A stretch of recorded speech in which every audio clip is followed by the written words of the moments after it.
என் கூட சேர பசங்க எல்லாமே என்னோட கொஞ்சம் சின்ன பசங்க தான். என் தம்பி, என் சித்தப்பா பசங்க எல்லாருமே ஒரு ஸ்டேட்டஸ் வைப்பானுங்க.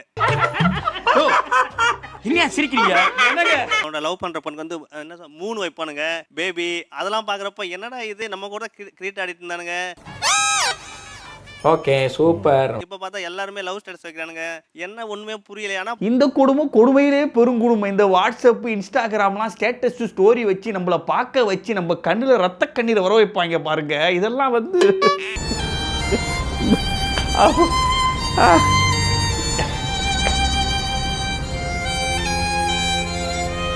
அது ஸ்டோரி ஸ்டேட்டஸ் சாதாரணமாக வைப்பாங்க. ஹார்ட்டை போடுவாங்க, அம்பை விடுவாங்க, கையை பிடிப்பாங்க, ஊட்டி விடுவாங்க, கொஞ்சம் சென்ன. ஐயோ பாருங்களேன், முடியலங்க. வளர்த்த கடா நெஞ்சில பாயுதுன்னு கேள்விப்பட்டிருப்பேன். ஆனா நான் வளர்த்த கடாலாம் வைக்கணும். 90s கிட்ஸும் பதிலுக்கு பதில் ஸ்டோரி ஸ்டேட்டஸ்லாம் வைக்கணும், வச்சே ஆகணும். அதெல்லாம் நடந்தாதானே. ஓப்பனா சொல்ல போனா எனக்கு வந்து இப்போ ஒரு மேரேஜ் ஃபிக்ஸ் பண்ணிருக்காங்க. பொண்ணு நம்பர் என்கிட்ட இருக்கு. ஒரு 1 மந்த் முன்னாடி நம்பர் வாங்கிட்டேன். இன்னும் கால் பண்ணல சார்.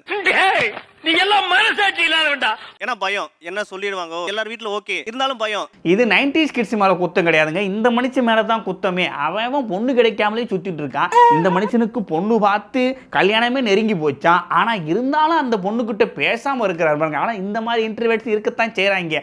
ஆனா என்ன சொல்றது, இது மிகப்பெரிய தப்பு இவரு பண்றது தான்.